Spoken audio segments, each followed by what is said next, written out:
quiero compartir con ustedes el producto de mi investigación que tengo sobre un aspecto controvertido en la tributación y particularmente en el procedimiento para determinar el impuesto a la renta de las empresas. ¿Qué es lo que ha originado esta preocupación?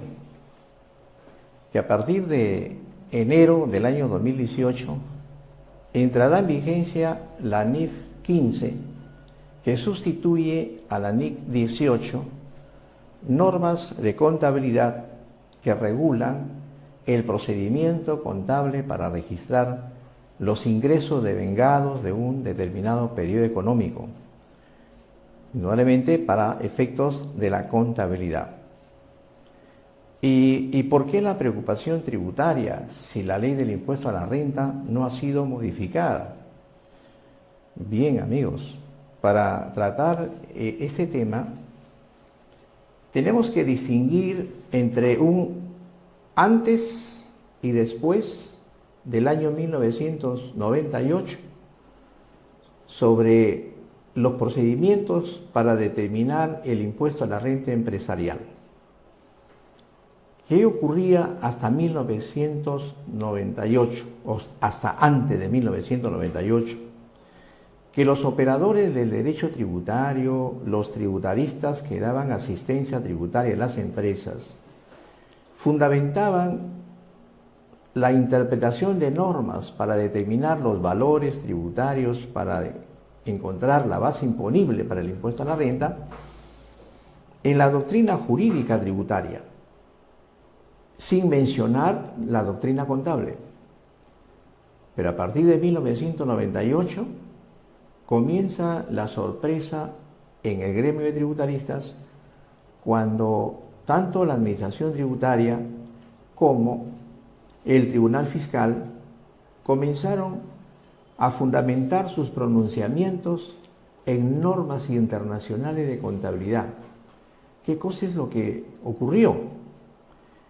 Bueno, a partir de 1998 comenzó a tener vigencia el artículo 223 de la Ley General de Sociedades, que señala que los estados financieros que preparan las empresas para entregar a sus directorios y a las juntas generales de accionistas o de socios deben estar preparados de conformidad con los principios de contabilidad generalmente aceptados en el país.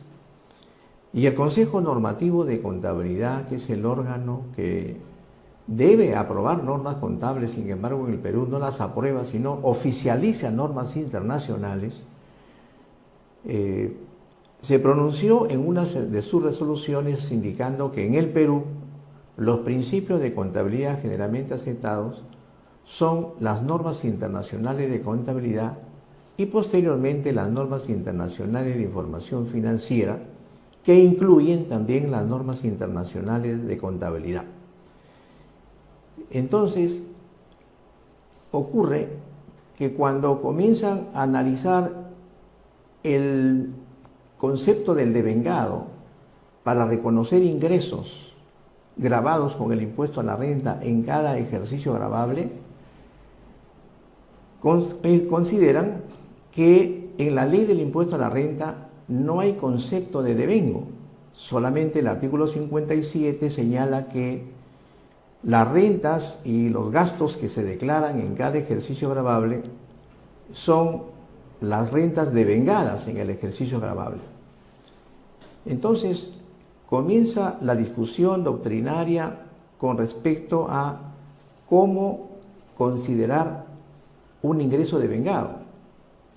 Si no hay el concepto del devengado en la ley de impuesto a la renta, y los operadores del derecho comienzan a acudir a la norma contable. Dice, como no hay concepto de devengado en la ley del impuesto a la renta, vamos a reconocer como devengado para el impuesto a la renta el concepto del devengado contable.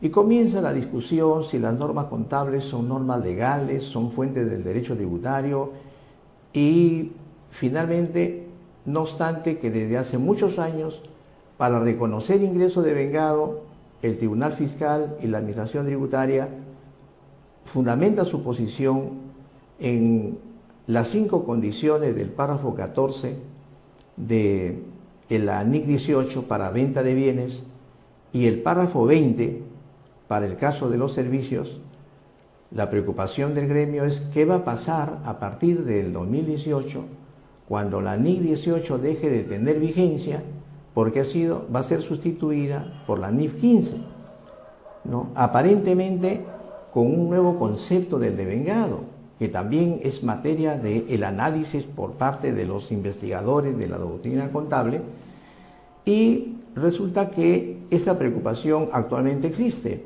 Entonces, surge pues la preocupación para poder investigar este tema y poder presentar algunos alcances de la manera como debemos entender la NIF 15 y en su caso cómo debemos aplicarla a la determinación del impuesto a la renta o no debemos aplicarla a la determinación del impuesto a la renta. En tanto, la ley del impuesto a la renta no ha sido modificada. Entonces, el tema a partir del año 2018 va a ser que los operadores del derecho van a tener que definir si van a seguir fundamentando el concepto del devengado para el reconocimiento de ingresos en normas contables o simplemente a través de una interpretación que permita entender el significado del devengo para la ley del impuesto a la renta, teniendo en cuenta lo que significa una base imponible para calcular el impuesto, es decir, lo que significa una renta real.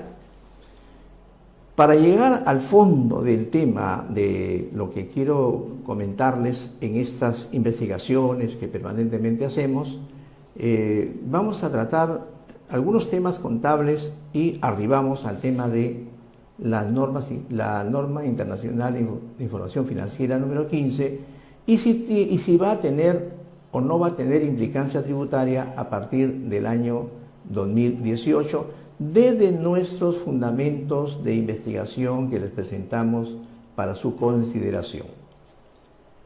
Entonces, los temas que vamos a tratar son la contabilidad y su relación con la tributación, el principio, concepto o criterio del devengado, que son los términos que vienen utilizando los doctrinarios cuando hacen referencia al devengo y también los operadores de derecho y el gremio de tributaristas. Y finalmente, analizar si va a existir o no va a existir desde nuestra perspectiva alguna implicancia tributaria, la aplicación de la norma internacional de información financiera 15 a partir del año 2018. Muy bien, vamos entonces a tratar el primer tema, la contabilidad y su relación con la tributación. Bueno, sin duda, primero que nada, debemos definir qué cosa es contabilidad, ¿no? Ahí está la NIF 15. Y la contabilidad no es otra cosa que una ciencia que informa los efectos de las variaciones patrimoniales de las empresas como consecuencia de los hechos empresariales que ocurren en periodos económicos utilizando instrumentos y procedimientos técnicos denominados libros, registros, documentos y normas para la anotación y preparación de información financiera. Entonces, en el tema contable sabemos que hay usuarios de esta información, en las que se encuentran los inversionistas, los socios, los accionistas, los proveedores, los clientes y también el Estado. Pero tiene una preocupación de observar qué resultados tienen los hechos empresariales que generan la variación patrimonial inicial. O sea, la ciencia contable tiene el objetivo de informar la situación económica de las empresas, ¿no? Y entonces, esta actividad contable que tiene que ver con derechos y obligaciones de las partes que intervienen en la actividad empresarial, está regulada su actividad en el derecho comercial, en el derecho societario y en el derecho contable. En el derecho comercial, desde 1902, en el Código de Comercio, cuando nos dice que los comerciantes están obligados a llevar libro de contabilidad.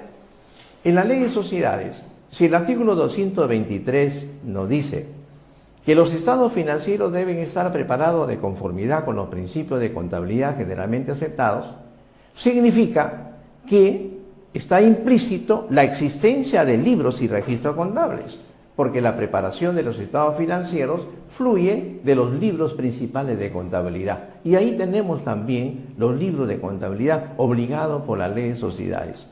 Y en el derecho contable, la ley del Sistema Nacional de Contabilidad también señala, ¿no?, la obligación de las empresas de llevar la contabilidad con las normas que oficializa el Consejo Normativo de Contabilidad. Precisamente este Consejo Normativo ha aprobado y está vigente un plan contable general empresarial, que es el plan contable reconocido también como el sistema de contabilidad de las empresas en el Perú, que tiene como objetivo la acumulación de la información sobre los hechos económicos de las empresas de acuerdo a su estructura de códigos, ¿no?, y que cumpla con el modelo contable oficial en el Perú, que comprende las normas internacionales de información financiera, ¿no? El Consejo Normativo, de acuerdo a la ley del Sistema Nacional de Contabilidad, realmente no cumple su función, porque la función del Consejo Normativo es aprobar normas, no oficializar normas. Ahí tenemos ya, digamos, un problema de cuál es la interpretación oficial de las normas internacionales de contabilidad que no han sido preparadas en el Perú.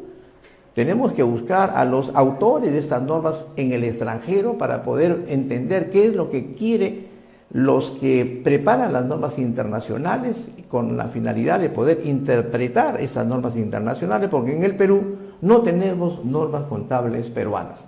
No, es uno de los problemas de la contabilidad en el Perú. Entonces, hasta esta parte, ¿qué cosa es lo que podemos observar? Lo que podemos observar es que la contabilidad está regulada a través de la legislación peruana para efecto de salvaguardar los intereses de las personas que intervienen en la actividad empresarial. Uno de ellos es el Estado.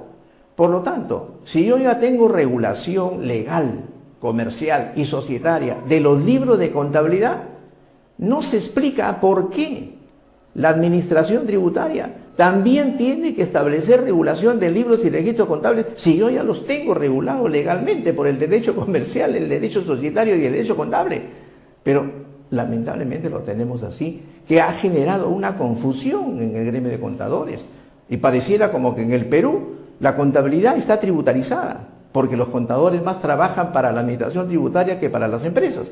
Entonces, este es un tema que indudablemente no solamente debe preocupar a la parte estrictamente tributaria, sino también al aspecto de los que representan a la contabilidad en el Perú.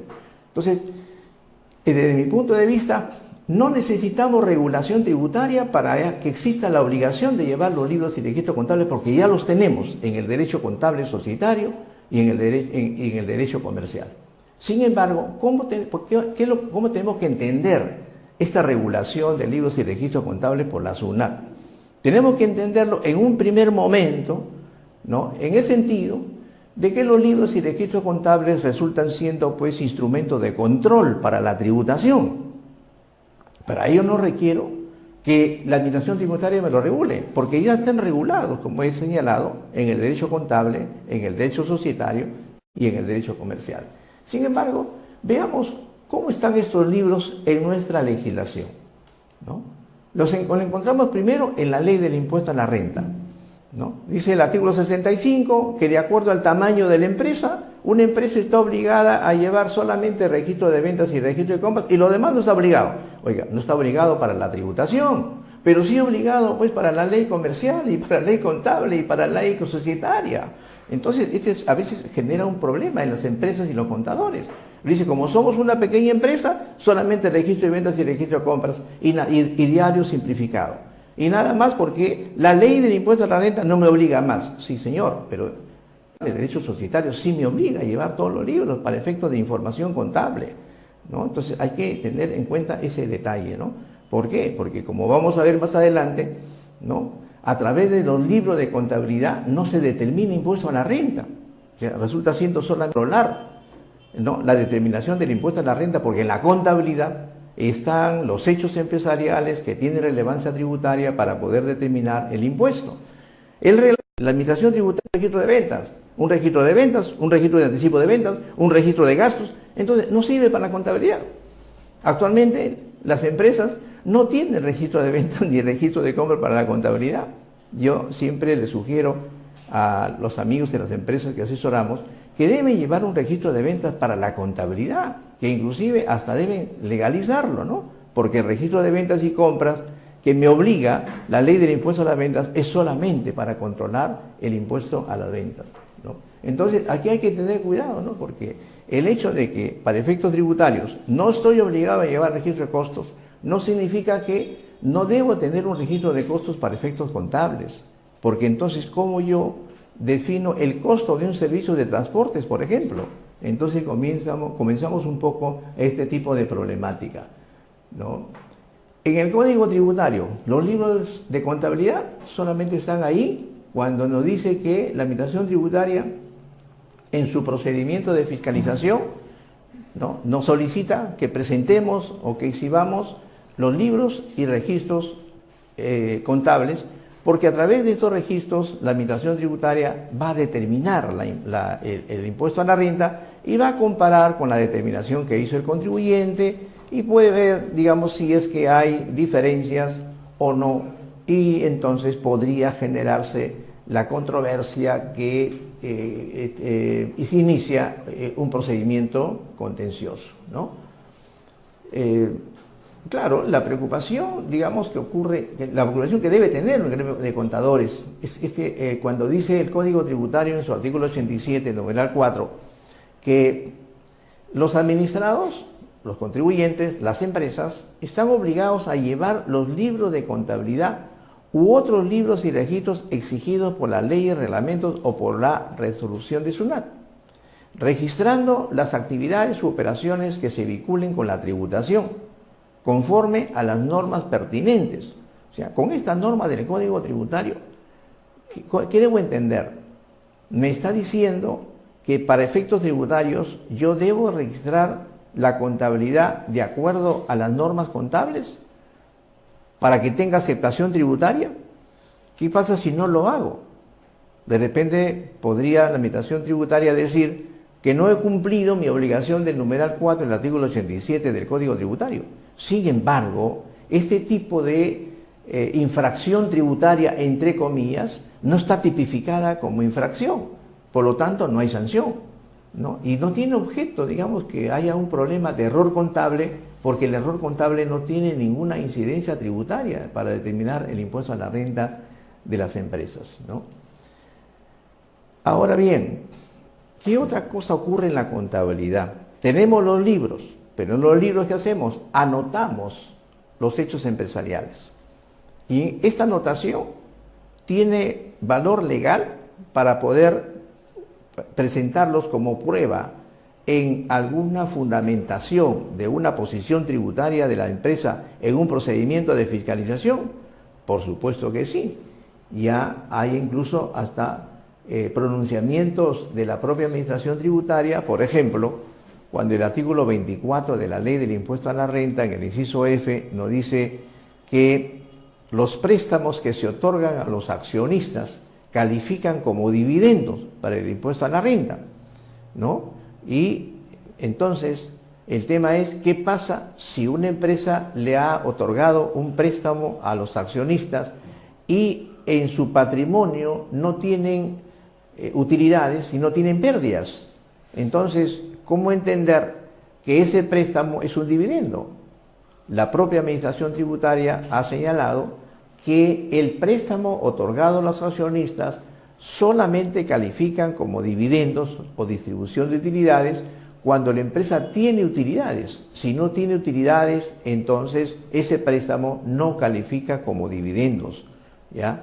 Entonces, la anotación en la contabilidad me sirve como prueba para poder plantear una posición en la cual me oponga a una supuesta omisión en el pago de un impuesto porque la administración tributaria está aplicando la legislación sin haber verificado en la contabilidad, en la anotación, en los libros de contabilidad, la realidad de los hechos, este propio informe de la SUNAT me está diciendo que no, porque este tema que dice el artículo 24, inciso F, que es dividendo el préstamo que se da a un accionista, solamente es posible que se pueda reconocer como tal en la medida que el préstamo otorgado al accionista está, digamos, en las utilidades que la empresa aún no ha distribuido. Pero si la empresa tiene pérdidas, entonces en ningún caso un préstamo a un accionista puede calificar como dividendo, ¿no? Muy bien, ahora, la anotación contable es un requisito para determinar el impuesto a la renta. Bueno, los pronunciamientos del Tribunal Fiscal, ¿no?, se ha señalado que no hay norma legal que vincule el resultado contable con el resultado tributario.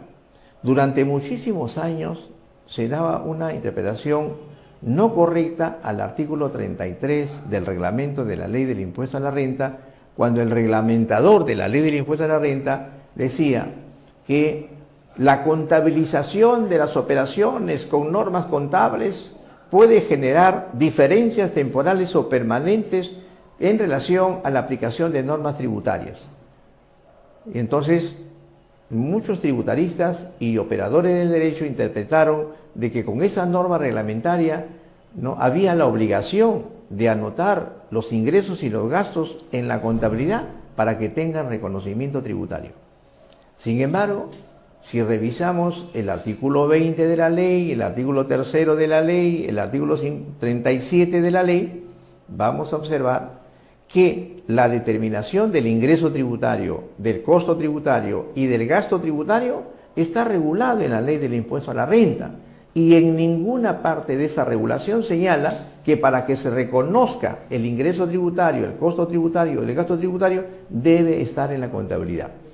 La doctrina europea, ¿no?, define a este tipo de impuesto a la renta como impuesto a la renta sobre balances independientes. Es decir, una cosa es el resultado contable y otra cosa es el resultado tributario. El resultado contable es determinado con la aplicación de normas contables y el resultado tributario es determinado con la aplicación de normas tributarias que están en la legislación del impuesto a la renta. Sin embargo, conforme lo señala el artículo 33 del reglamento de la Ley de Impuesto a la Renta, podría haber obligación legal de la anotación en la contabilidad para el reconocimiento tributario. Y efectivamente, revisando el reglamento de la ley, el artículo 22 señala que para que se reconozca tributariamente la depreciación de los bienes muebles, esta depreciación debe estar registrada en la contabilidad. Del mismo modo, la provisión para cobranza dudosa, el artículo 37 de la ley y el artículo 21 del reglamento, y el artículo 61 de la ley con respecto a operaciones en moneda extranjera. Entonces, esas son las tres obligaciones de anotación contable que están reguladas en la Ley del Impuesto a la Renta. Los demás ingresos y costos y gastos no hay obligación para efectos tributarios de que estén anotados en los libros de contabilidad. Ahora, ¿con qué anotamos en los libros de contabilidad los hechos empresariales? Con lo que en la contabilidad se conoce con el nombre de la documentación contable. Entonces, ¿cómo está la documentación contable en la tributación? Bueno, el artículo 20 de la Ley del Impuesto a la Renta me dice que para que reconozca un costo de adquisición, el valor de la adquisición debe estar representado por un comprobante de pago. Para el reconocimiento del gasto, de la misma manera, con un comprobante de pago. En realidad, cuando observo estas normas, siento mucha preocupación sobre el particular. ¿Por qué razón? Porque quien ha hecho esta regulación yo no sé si no sabe que si una empresa compra mercadería para vender, tiene que exigir su comprobante de pago, su factura, ¿no? Entonces, consecuencia de un contrato que tiene que generar la documentación.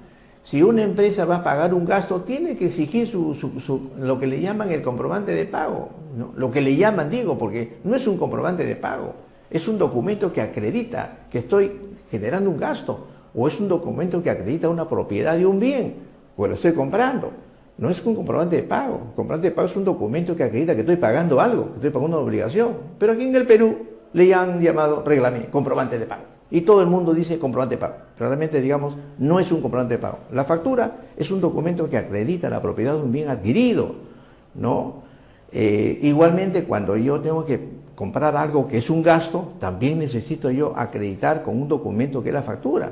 Por lo tanto, es necesario que se regule que para que yo acredite el costo tengo que tener la factura. En mi opinión es irrelevante. Toda empresa que compra tiene que tener su factura. Porque tiene que decirme el legislador, tienes que tener tu factura cuando compres. O sea, el legislador está diciendo que el empresario no sabe cuáles son sus derechos cuando compra, que tiene que seguir la factura. Pero bueno, eso es lo que tenemos en el Perú. Tantas cosas que hay que reclamar. Pero no solamente la documentación contable es la factura. La documentación contable es toda la documentación que prueba la realidad de un hecho que yo lo voy a procesar en la contabilidad para poder informarlo. Y no solamente para informarlo, para efectos de decisiones de los usuarios, de los estados financieros, sino para informarlo cuando viene un proceso de fiscalización. ¿Por qué? Porque eso va a probar que realmente existe un ingreso. Esto va a probar que realmente existe un costo. Esto va a probar que realmente existe un gasto. Entonces, toda la documentación contable, que es parte de lo que en las empresas se llama el control interno, son lo que corresponde a la documentación contable, no solamente para efectos estrictamente contables, societarios, civiles, comerciales y, por supuesto, tributarios, ¿no? Muy bien, ocurre que cuando hacemos la anotación en los libros de contabilidad de los hechos empresariales, tenemos que calificar los hechos de acuerdo a unas normas técnicas que, teniendo en cuenta la naturaleza económica de los hechos, esas normas me dicen, estás frente a un activo, a un pasivo, a un ingreso, a un costo o un gasto. Esas normas son las que ahora están denominadas las normas internacionales de contabilidad, o ahora las normas internacionales de información financiera, que son precisamente las que las mencionan los operadores del derecho cuando tienen que fundamentar sus pronunciamientos. La pregunta es, ¿las NIF son normas jurídicas? Bueno, una norma jurídica es una norma que está en una ley. Y si las normas internacionales de información financiera están en el derecho contable, están en una ley. Y por lo tanto son normas jurídicas. En consecuencia, cuando la SUNAT dice, ¿en qué te basas para tomar las normas contables para fundamentar tu posición con respecto al criterio del devengado? En la norma 9ª del título preliminar del Código Tributario. ¿Qué me dice esta norma 9ª? Que supletoriamente se puede utilizar otras normas, ¿no? Otras normas que no estén en el derecho tributario, pero que no, sin que transgredan o desnaturalicen las normas que sí están en el derecho tributario. En consecuencia, sobre esa base, las normas internacionales de información financiera, que son normas legales en el Perú, porque son normas legales contables, societarias y comerciales, bueno, son normas jurídicas, y por ese lado puedo yo considerar que son un fundamento para poder presentar una posición con respecto a definir, en este caso, el concepto del devengado para ingresos, que también es para los gastos, ¿no? Pero también ha habido la discusión si son fuentes del derecho tributario. Definitivamente no lo son, ¿no? No están en la norma 3ª del título preliminar del Código Tributario. Y también se ha discutido si son fuentes de interpretación de normas tributarias. En este tema, lo que tenemos que tener en cuenta presente es cuál es el significado de una interpretación de una norma tributaria. Sobre todo, centrado en una norma tributaria que está relacionada con el impuesto a la renta empresarial, ¿no? Que es una norma tributaria para determinar el impuesto a la renta empresarial? Una norma que está dirigida a calificar hechos económicos empresariales. Y por lo tanto, si las normas de contabilidad me pueden ayudar para poder encontrar el verdadero sentido de la norma tributaria para calificar un ingreso, un costo, un gasto, entonces la puedo tomar, ¿no? ¿Por qué? Porque eso es lo que yo persigo cuando tengo que interpretar una norma tributaria, encontrar el sentido de la norma. Y cuando hablamos de normas tributarias empresariales, entonces puedo acudir a la norma contable, si me ayuda para poder encontrar el verdadero sentido de la norma que debo aplicar. Pero si son fuentes para definir conceptos tributarios, en mi opinión, no. ¿No? Porque las normas contables, los conceptos contables son para información financiera y los conceptos tributarios son para determinar obligaciones tributarias. En consecuencia, la naturaleza económica de los conceptos contables no son diferentes a la naturaleza económica de los conceptos tributarios, ¿no? Entonces, no pueden tomarse las normas contables en sustitución de la inexistencia de conceptos tributarios. Yo tengo que ver cómo resuelvo el problema tributario, pero no puedo acudir a la norma contable. Sin embargo, yo puedo acudir a las normas contables para interpretar las normas tributarias, en la medida que, a falta de un concepto tributario, la norma me ayude a interpretar el sentido de la norma que tengo que interpretar para aplicar, en este caso concreto, en el reconocimiento del ingreso, ¿no? Muy bien, entonces, ¿qué es? Vamos ya arribando al tema de la NIF 15, ¿no? Porque la NIF 15 es una norma que tiene que ver con el devengado, el ingreso devengado. Y ocurre que cuando leo bastante doctrina jurídica tributaria, leo jurisprudencia fiscal, leo informe de la SUNAT, no encuentro el término principio, pero sí, en algunos casos, concepto o criterio del devengado. Entonces, vamos definiendo, pues, el devengado como principio. ¿El devengado es un principio, es un concepto o un criterio? Entonces, revisemos primero. Es un principio. Fíjense, amigos, desde hace muchísimos años, ya en el mundo no se habla de los principios de contabilidad generalmente aceptados. Y ese es un aspecto realmente, digamos, lamentable, ¿no? Porque toda ciencia tiene un principio y la contabilidad como ciencia tiene sus principios de contabilidad generalmente aceptados. Hay algunas veces que escucho decir a los gurús de las normas internacionales de información financiera que las normas internacionales de información financiera ya no hablan de principios de contabilidad. Señor, el hecho de que no hablen de principios de contabilidad no significa que no existan principios en la contabilidad. Por supuesto que hay principios, si no es ciencia contable. Y el principio del devengado en la doctrina contable nos habla de que este principio significa que las variaciones patrimoniales por efecto de los hechos empresariales para determinar resultado contable son los que corresponden a un periodo, sin tener en cuenta si se han cobrado o pagado durante dicho periodo. Es decir, el principio del devengado en la contabilidad como principio contable hace referencia al reconocimiento de un ingreso y de un gasto que haya ocurrido en un periodo sin tener en cuenta si se han cobrado o se han pagado. Es decir, está relacionado con los efectos de los actos contractuales, ¿no? O hay un ingreso o hay un gasto. Pero cuando vamos a las normas internacionales de información financiera, ¿qué encontramos? Que en el marco conceptual, cuando habla el marco conceptual del devengado, incorpora como devengado no solamente aspectos que debo tener en cuenta para reconocer ingresos y gastos, sino también activos y pasivos.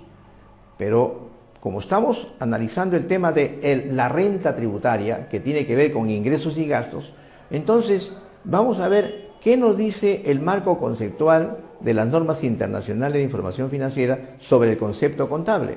Entonces, en el párrafo 447 de este marco conceptual, las normas internacionales de información financiera me dice que hay devengo en el ingreso cuando ha surgido un incremento en los beneficios económicos futuros relacionados con un incremento en los activos o un decremento en los pasivos, y además el importe del ingreso puede ser medido con fiabilidad. Es decir, hay dos temas concretos, digamos, para poder reconocer un ingreso devengado, ¿no? Que haya ocurrido un hecho en la cual me genera el derecho, digamos, al ingreso, ¿no? Y que ese ingreso pueda ser medido con fiabilidad, es decir, que tenga un valor para efecto de registrarlo en la contabilidad, ¿no? Y en la tributación, como he venido mencionando, no hay concepto expreso en la ley del impuesto a la renta. Toda la investigación que hice en la ley del impuesto a la renta es para poder ver si puedo demostrar que el concepto del devengo en la ley del impuesto a la renta está implícito en la legislación. Y mi resultado es que está implícito en la legislación. ¿Y cómo puedo sustentar que está implícito en la legislación el devengo de ingresos y de gastos? ¿Por qué? Porque para determinar el impuesto a la renta, yo debo determinar primero la base imponible. Y la base imponible para determinar un impuesto debe ser una base real. Porque el impuesto es el valor de un dinero obligado del contribuyente a favor del Estado. Por lo tanto, para que haya base imponible, tiene que haber valores reales. En consecuencia, esta renta neta imponible, que me hace referencia a la ley del impuesto a la renta, debo entenderla como que es una renta real, o cobrada o por cobrar, pero real. En consecuencia, el ingreso que yo considere para determinarla tiene que ser el ingreso real, es decir, el ingreso que me corresponde. Ahí radica el devengo. Y el gasto que deduzco para poder determinar esa renta real es el gasto que realmente me ha generado la determinación de ese ingreso. Por lo tanto, yo no puedo decir, voy a deducir un gasto que de pronto no va a ser gasto. No, es imposible. El gasto es gasto para determinar la renta real.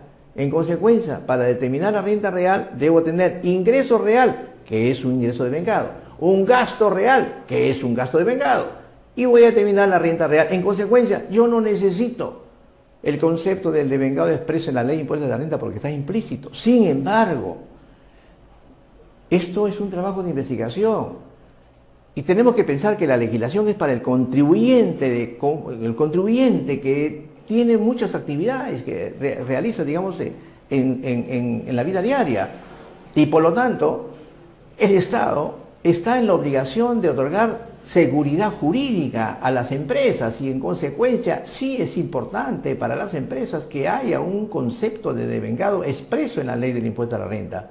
No es suficiente que esté implícito para poder fundamentarlo y generar la controversia cuando la administración tributaria o el tribunal fiscal señale que no es eso el devengo porque no está expreso en la legislación. Bueno, pues para dar seguridad jurídica a las empresas en tributación, en el impuesto a la renta, debe estar ahí el concepto de expreso. Pero mire lo que dice la SUNAT en un informe 149 de 2010, dice, para definir el concepto del devengado deberá tenerse en cuenta las normas contables sobre la materia. Eso está mal, pues, porque yo no puedo ir a la norma contable que es un devengo para información, para traerlo a la tributación que es un devengo para determinar una obligación, ¿no? Y además, cuando he leído muchas obras de doctrina jurídica tributaria, escucho que los doctrinarios hablan de criterio del devengado. Y en mi opinión, el devengado no es un criterio, porque el criterio significa un juicio o un discernimiento sobre una cosa. Entonces tenemos que ponernos de acuerdo y hablemos, digamos, los términos tal cual corresponden a su significado. O estamos en un concepto del devengo para el procedimiento de determinar una obligación, o el principio del devengo que es solamente para los efectos de la contabilidad, mis queridos amigos. ¿Ya? Entonces, ¿qué es lo que ha venido ocurriendo durante todos estos años y que a partir del año 2018 ya estos informes ya no van a tener, digamos, una aplicación efectiva? Que tanto el Tribunal Fiscal como la SUNAT han estado señalando que para reconocer el ingreso por una venta se debe cumplir las 5 condiciones del párrafo 14 de la NIC 18. Entonces, aquí quiero hacer una referencia muy clara de la NIC 18 porque hay muchos contadores, doctrinarios, investigadores de las normas internacionales de información financiera que están pensando que la NIF 15, ¿no?, modifica a la NIC 18. Y vamos a demostrar que la NIC 15 no está modificando a la NIC 18. Si se quiere, la está perfeccionando, pero no la está modificando. Porque el devengo para ingresos con la NIF 15 no ha cambiado con relación al devengo que muestra el párrafo 14 de la NIC 18, ¿no? Este tema de que para que haya un ingreso por una venta se requiere que la entidad haya transferido al comprador los riesgos y beneficios de tipo significativo derivado de la propiedad de los bienes, no ha variado con la NIC 15. Que la entidad no conserve para sí ninguna implicación en la gestión y control efectivo sobre los mismos, no ha variado con la NIC 15. El importe de los ingresos puede ser medido con fiabilidad, no ha variado con la NIC 15. Que sea probable que la entidad reciba los beneficios económicos asociados con la transacción, no ha variado con la NIC 15. Los costos incurridos o por incurrir en relación con la transacción puedan ser medidos con fiabilidad, no ha variado con la NIF 15, amigos, y lo vamos a demostrar en la parte ya final de esta exposición, ¿no? En el caso de los servicios igual, el importe de los ingresos de actividades ordinarias puede medirse con fiabilidad. Sea probable que la entidad reciba los beneficios económicos asociados con la transacción.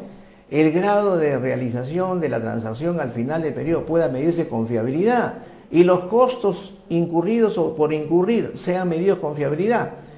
No ha variado con la NIF 15, que sigue reconociendo el devengo para la venta de bienes y la prestación de servicios, no en la misma forma de la NIF 18, pero a través de una metodología diferente y a través de un procedimiento diferente, que lo vamos a mostrar, ¿no?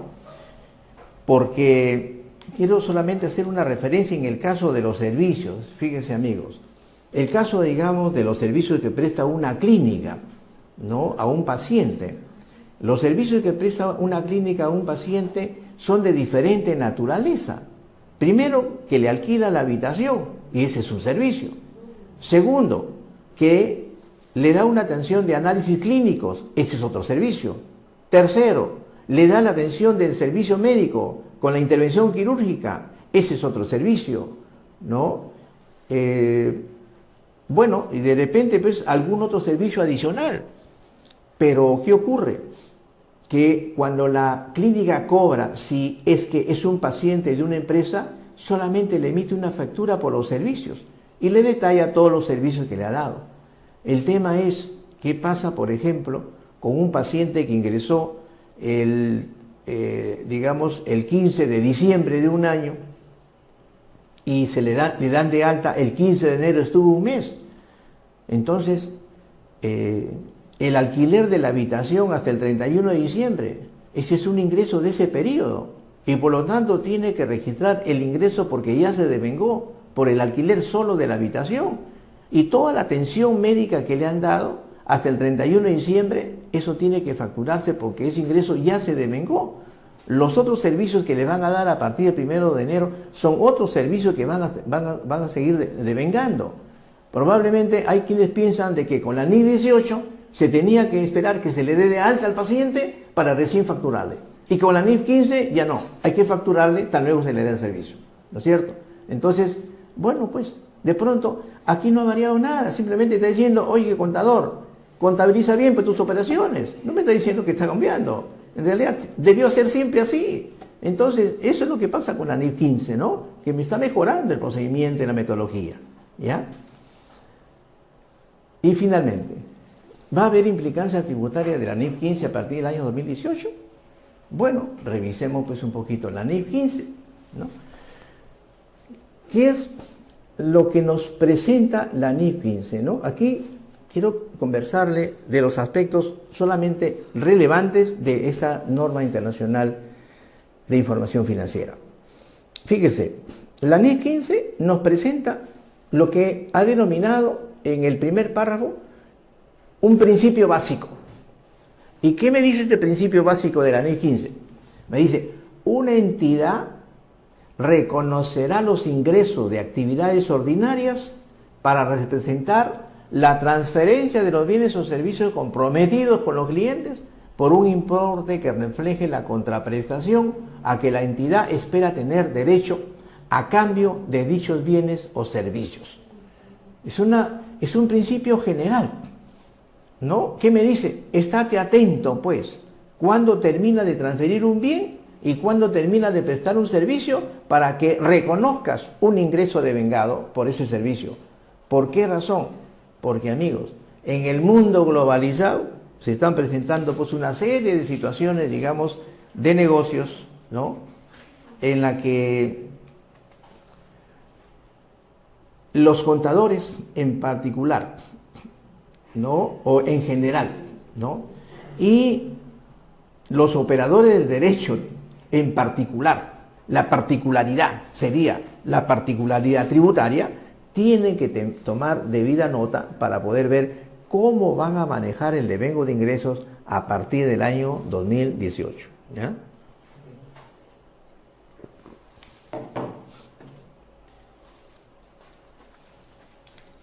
¿Cuáles son los criterios que me dice la NIF 15 que debo considerar para contabilizar ingresos? Me da 5 criterios. Dice, primero, que las partes hayan aprobado en el contrato, que puede ser escrito o puede ser oral o puede ser implícito en la práctica comercial, se comprometan a cumplir con sus respectivas obligaciones. Aquí va surgiendo el tema de, ¿no? La obligación de desempeño, porque en el mundo globalizado, ¿no? Las empresas celebran un solo contrato, pero en ese contrato hay diversas obligaciones.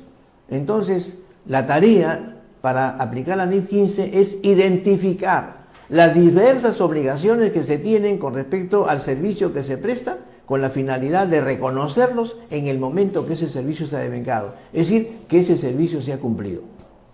El segundo criterio, que la empresa pueda identificar los derechos de cada parte con respecto a los bienes y servicios a transferir. Es decir, ¿no? Hasta qué momento te estoy dando el bien o el servicio que me corresponde el derecho a que tú me lo reconozcas. Esto significa la identificación de las obligaciones de desempeño, ¿no? El tercer criterio, que la empresa pueda identificar las condiciones de pago con respecto a los bienes y servicios a transferir. Es decir, ¿en qué momento del servicio que te voy a dar me vas a reconocer que ya tienes que pagarme? ¿No? El tercer criterio de esta NIF 15. El cuarto criterio, que el contrato debe tener un fundamento comercial. Es una expresión genérica,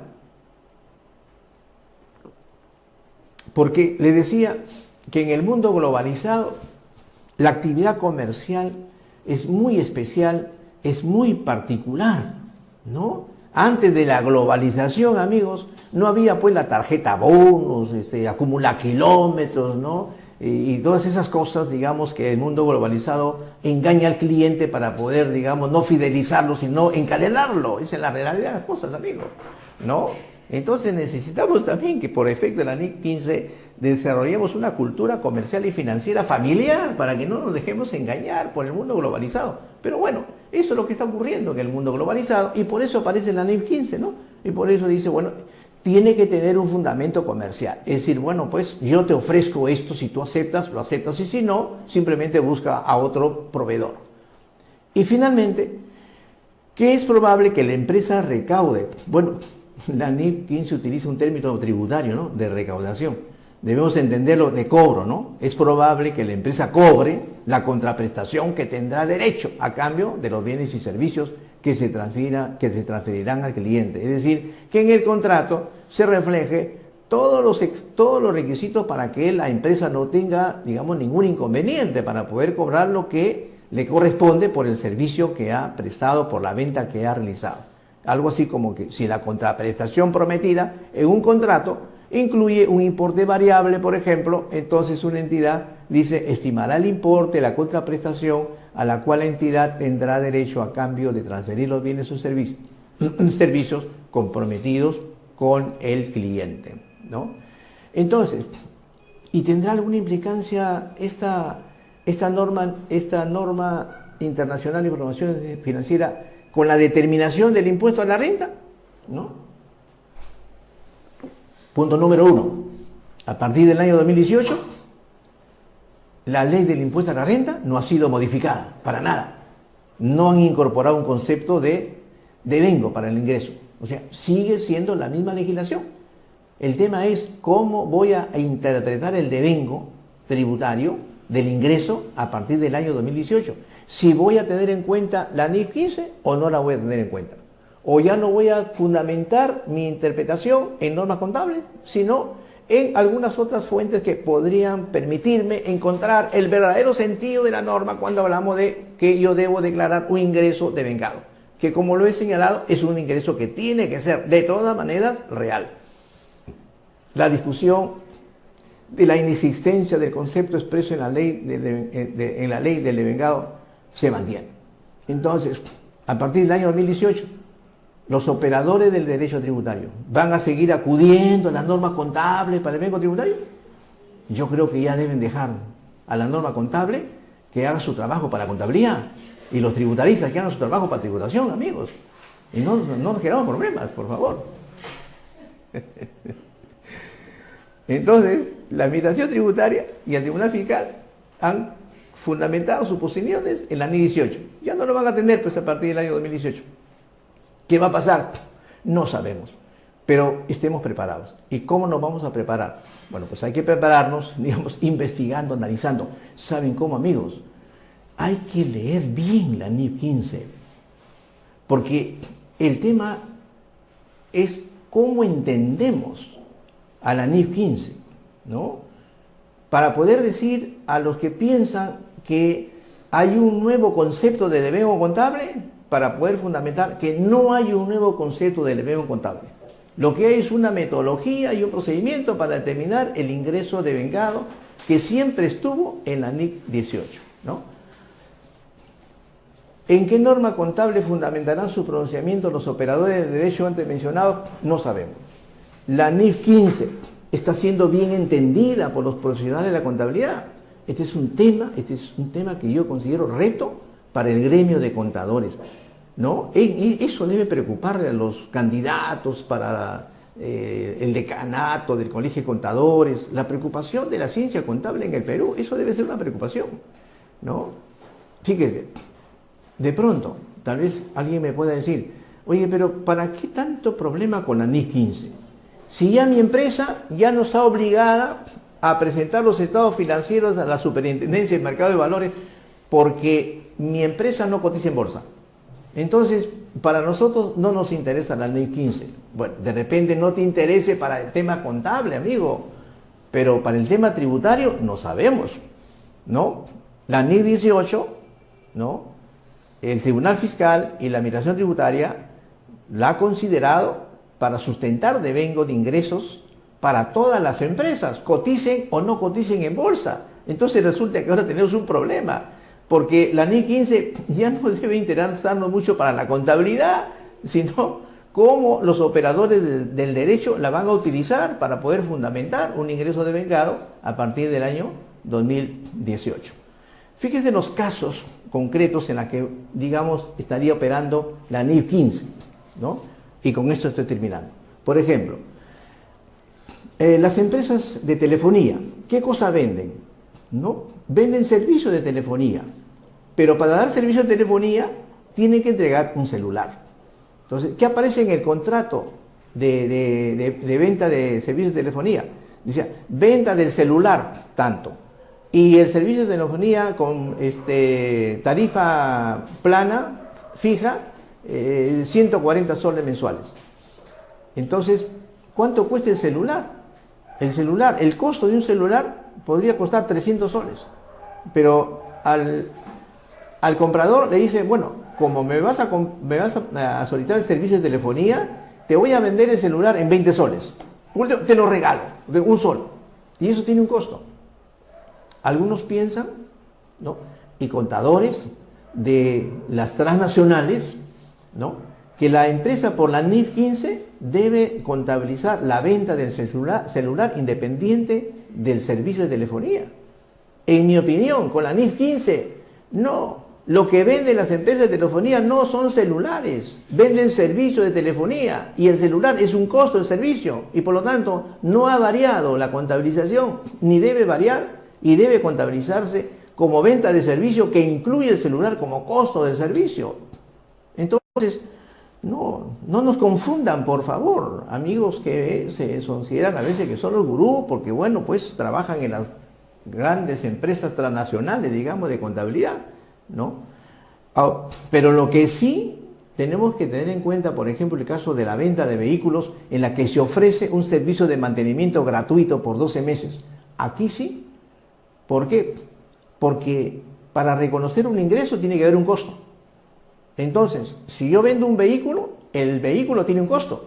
Pero si yo voy a entregar un servicio, ese servicio tiene un costo. Y si tiene ese servicio un costo, entonces ese servicio tiene un ingreso. Por lo tanto, si yo vendo un vehículo por $50,000 y le digo al comprador, te voy a dar 12 meses de mantenimiento gratis, amigos, en el mundo globalizado los negocios no regalan nada. Entonces no, lo que pasa es que te estoy diciendo, te vendo el vehículo en $48,000 y me pagas adelantado los 2,000 soles, que es el ingreso que yo necesito tener para darte el servicio de mantenimiento. Entonces la NIF 15 dice, ahí tienes dos obligaciones de desempeño. Uno, la entrega del bien y dos, la prestación de servicios. Si tú lo cobras por adelantado, entonces regístralo como un ingreso pagado por anticipado, ¿no? De la misma manera el caso del servicio de transportes aéreos con beneficio de acumulación de kilómetros, ¿no? Todo el mundo piensa, digamos, bueno, yo voy a viajar gratis porque tengo acumulado 38,000 kilómetros. Lo que pasa es que las empresas aéreas de aviación ya nos cobraron los pasajes futuros. No hay, pues, lunch gratis, no hay nada gratis, no hay nada nadie regala nada. Estas grandes empresas no regalan nada. Cada vez que yo pago un pasaje en avión, estoy pagando una parte de mi próximo pasaje. Y me dicen, pues, me engañan y me dicen, no, estás acumulando kilómetros para que después compres un pasaje gratis. No, señor, yo estoy pagando el pasaje que después lo voy a comprar. Entonces la NIF 15 me dice, bueno, cuando tú cobres $100 por un pasaje de ida y vuelta a Lima-Trujillo, entonces no contabilices como venta del servicio $100, sino solamente $90, porque los $10 contabilízalo como un ingreso pagado por adelantado, para que cuando el usuario del servicio de transporte vuelva a comprar un boleto o quiera comprarlo gratis, entre comillas, ahí recién recoges del ingreso pagado por adelantado para en ese momento llevarlo a la venta. Entonces, eso es lo que me está diciendo la NIF 15, cómo tengo que contabilizar. Claro, hay un problema sin ninguna duda, digamos, en esos temas. Porque, ¿qué pasa, por ejemplo, cuando estaba haciendo la referencia de la venta del vehículo? Si el comprador del vehículo es una empresa, esa empresa va a recibir la factura por $50,000. Pero, sin embargo, le han dicho, te vamos a dar un servicio de mantenimiento gratis de 2,000. Y lo que pasa es que lo que debe contabilizar como compra de la camioneta, del vehículo, es $48,000. Y los $2,000 es un gasto pagado por adelantado. Entonces, ¿eso cómo va a ocurrir en el tema del gasto? Esto sí es un tema que hay que discutir digamos, en el gremio contable. ¿Y cómo lo va a tomar este movimiento los operadores del derecho para reconocer realmente el ingreso, ¿no? Y el gasto, ¿no? Hay muchos que piensan que como yo facturo 40,000, pero solamente voy a registrar como ventas 48,000, entonces aparentemente en el año 2018 mis ventas van a bajar. Pero no van a bajar porque realmente han bajado en la realidad, sino porque yo hasta el año 2017 estuve registrando una venta por un valor que realmente no era, pues, ¿no? Entonces el tema, pues, es un poquito, ordenémonos, pues, en este mundo globalizado para que informemos con la verdad, ¿no? Reflexión final, amigos. La NIF 15 no ha modificado la NIF 18, solo ha establecido una metodología y un procedimiento para su mejor aplicación. El concepto del devengo tributario se encuentra implícito en la ley del impuesto a la renta. Sin embargo, es importante que se incorpore para seguridad jurídica de los contribuyentes empresa.